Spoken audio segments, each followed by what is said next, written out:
Guten Tag, WAP. This is Mr. Linegar. Let's make history today as we go over Unit 4, Day 9. We're going to spend the next 2 days going over World War II. We're going to talk about today the progression and battles in World War II. But let's get started with our daily punishment. What's the difference between a hippo and a zippo?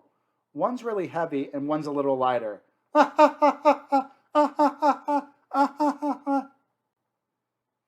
Key terms for today: Blitzkrieg, Pearl Harbor, Stalingrad, D-Day, Hiroshima and Nagasaki, the Battle of the Atlantic, Battle of Britain, Midway, and island hopping. We're going to go over the fronts of World War II, which are like the big locations, and some of the most significant battles you should know about in World War II. So World War II from 1939 to 1942 is going to be dominated by the Axis powers. Remember, the Axis powers are Nazi Germany, Fascist Italy, and Fascist authoritarian Japan. In 1939 to 1940, Germany is going to conquer most of Western Europe. Their strategy is going to be called Blitzkrieg, which is lightning warfare. They use their bombers to bomb an enemy position, then they get their tanks to break an enemy line, and then they get their infantry in. It's going to be lightning warfare, quick mobility. It's going to be much different from World War I, where they had trenches. And Germany is going to quickly conquer most of Western Europe. They start off conquering Poland in 1939, which causes World War II. Then they will invade Norway and Denmark. They will then go after France and conquer France by 1940. By 1940, Britain is going to be left alone against all of Germany. Some British people wanted to surrender to Hitler, but Winston Churchill, the new prime minister, is going to refuse to surrender. He's going to be all alone against the Nazis, the strongest empire in the history of the world, one of them. In the Battle of the Atlantic, he's going to try to destroy the British Navy. He's going to use his subs to sink British convoys to try to starve the British.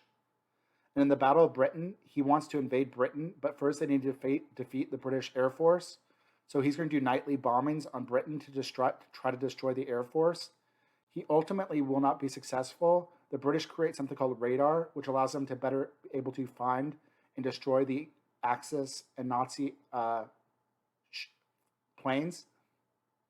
By 1941, he had lost a large part of his Air Force, and he had given up the idea of trying to invade Britain. He's going to instead decide to invade communist Russia. So in 1941, he's going to get ready for this by invading the Balkans. And then he's going to invade Russia in May 1941. At first, it will be moderately successful. He gets all the way to Moscow, but then the Russian winter comes. The Russians dig in around Moscow. The German army starts getting slower and slower, and they're going to be pushed back and defeated outside of Moscow. The Germans won't surrender. They're going to send more soldiers over there, and the war is going to go on in the Eastern Front for another 4 years. It's by far the bloodiest area of World War II. Both the Russians and the Nazis will lose like millions of people. Like Russia will lose tens of millions of people. Germany will be ill-prepared for the Winter War. They will be stalled in Stalingrad. Stalingrad becomes a symbolic battle where both Hitler and Stalin send their major armies. In 1943, the German army will get surrounded, and the Nazi army under General Paulus will surrender. And Stalingrad is probably the most significant battle in World War II. During World War II, before Pearl Harbor, America had been supporting the Allies. We technically were neutral, but we really weren't. FDR could not get involved in the war. He couldn't get Congress to agree, but he did not want the Nazis to win. So he's going to do some deals to try to help the British out. In 1940, he gives the British some old destroyers. In return, they get leases on some British bases and islands. In 1940, they do something called the cash for carry. Well, they will sell weapons to America, but to Britain. America will sell weapons to Britain, but Britain has to come over to America to pick up the weapons, so that way American ships don't have to worry about getting sunk. By 1941, it looked like the British might starve. So he's going to do something called the Lend-Lease Act. The Lend-Lease Act was considered an economic declaration of war by Hitler. It's going to basically give the Allies an infinite amount of resources and weapons that they don't have to pay back till after the war. This is one of the reasons why Hitler really didn't have a problem with declaring war in America. Japan before 1941 is going to invade large parts of Southeast Indochina, conquering parts of Indochina. America is going to respond by freezing Japanese assets that are going to be used, including an oil embargo. Remember, Japan was not rich as far as natural resources. They needed oil from America. Without it, their whole army would shut down. America said they would not sell oil again unless Japan gave back all the territories they won.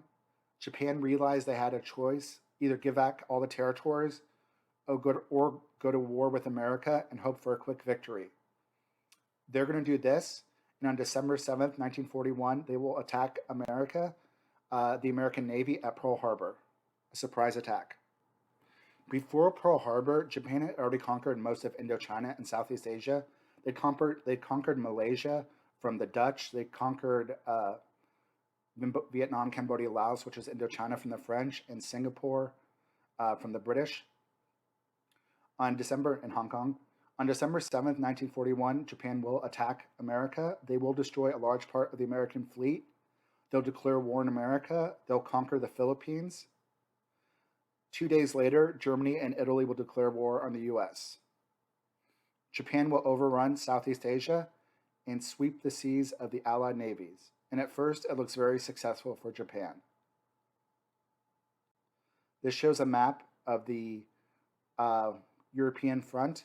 Hitler had conquered most of Western Europe and a good amount of Russia. This is up till 1942. If you look at this little map on the bottom, Japan had conquered large parts of Southeast Asia and East Asia. After 1942, World War II will change, and this is where the Allies start to win. It was pivotal for Russia and America to join the Allied nation. Britain had not been defeated by the Nazis, but they couldn't have defeated them by themselves. Russia will bring millions of men to fight, and America will bring resources, and they later will bring armies. Germany is going to be forced to fight a two-front war in both Western and Eastern Europe now. And Germany will sink thousands of ships, but the Allies and America will just be able to build more. Allied victory came after 1943. This is when Russia defeats the Nazis in the Battle of Stalingrad. They start pushing them back and conquering back all the territory they had lost. In 1944, the Allies finally invade to try to siphon off some men that were fighting against Stalin in the Eastern Front. They're going to invade North Africa, which the Nazis had conquered earlier. Stalin wanted them to invade France right away, so that way the Nazis would have to split their army, because he was losing tens of millions of men. But they didn't feel like they were ready yet. So in 1943-44, they first invade North Africa. Then they invade Italy. In June 1944, America and Britain is going to launch an army and invade northern France. This is called the Battle of Normandy, or the Battle of D-Day. They will be successful. They'll quickly conquer France. Then they'll invade Germany. At the same time, Russia will be invading Germany, and Germany is going to be surrounded on two sides. During this time in World War II, the Allied powers, Britain and America, are going to be doing the round-the-clock strategic bombing. They will destroy German cities. They were supposed to be strategic. They were supposed to only be after military targets, but the Allied powers killed hundreds of thousands of citizens. The purpose of the bombings were to destroy the infrastructure that allowed Germany and Japan to fight the war, but also to beat them down, to surrender. They were kind of terror bombings. If the Allies had lost World War II, they would have been tried as war criminals. Almost between 1 to 2 million Axis power civilians were killed. All total, around 3 million people died as a result of these bombings. Most of them were civilians. The British did their bombings at night, so they were less likely to get shot down. That made them even less accurate. The Americans specifically did fire bombings in some of the major cities like Cologne, Dresden, and Tokyo, where they used kind of substance like napalm that was like kind of glue mixed with fire, and it would stick on areas and burn really fast. This will kill tens of thousands of civilians. By May 1945, Germany was almost conquered. The only city left was Berlin.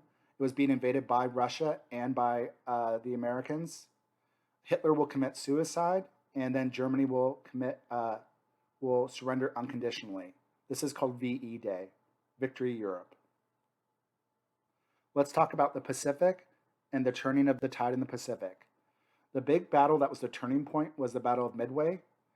This was a naval battle between America and Japan, where they both had a lot of aircraft carriers. Aircraft carriers are ships that have planes on them, like bombers. This battle was fought with only aircraft carriers. The American Navy and their airplanes, which were better, are going to destroy the Japanese Navy here.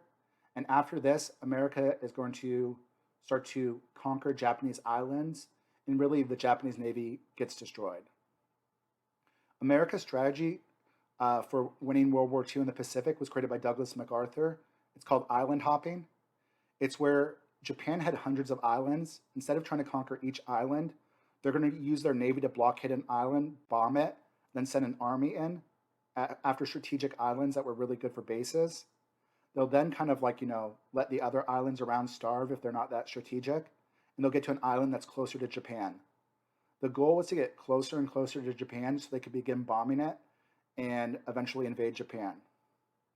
The British will invade Burma. America will reconquer the Philippines. The Chinese communists and nationalists will be fighting guerrilla war against the Japanese. The Japanese have to keep 2 million soldiers there.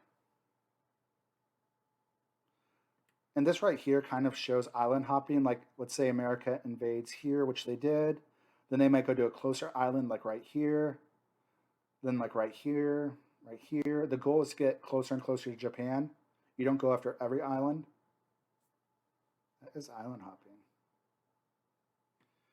The Japanese are going to become more extreme as World War II goes worse for them. America will launch round-the-clock air raids against the Japanese. Japanese will start using kamikazes, where they get fighter pilots that volunteer or are chosen, and their whole goal is to fly and to crash into an American ship. Obviously, they would kill themselves, but the goal is it might destroy an American ship, which is worth a lot more than one plane. So they're going to become like suicide bombers. Some of the most savage fighting in World War II was when America invaded Iwo Jima and Okinawa. In both of these battles, Japan almost fought to the last man. In Okinawa specifically, like the Japanese, instead of surrendering, will run at American soldiers just holding grenades. The Japanese villagers in Okinawa, instead of when the Japanese army dies, the villagers in Okinawa will jump off a cliff and kill themselves. And after the Battle of Okinawa, there was very little survivors left. So, like, very much like very extreme ideology during this time. We talked before about Sabuka. This is kind of like a bastardization of Sabuka. This frightens some Americans that if America invaded Japan, like even civilians would fight and they would be unwilling to ever surrender. This is going to become a big deal later on because America is going to have a new weapon that they're going to decide whether they want to use or not. America will be doing firebombing on Japan. They kill 100,000 people in Tokyo with their firebomb and their napalm. Remember, Japan's houses are made out of bamboo and wood, so it spread very easily, the fire. In August 1945, the new president, Harry Truman, had a new weapon. He's going to have to decide whether he wants to use it or not. He was afraid and told that if he invaded Japan, it could cost up to 1 million American soldiers.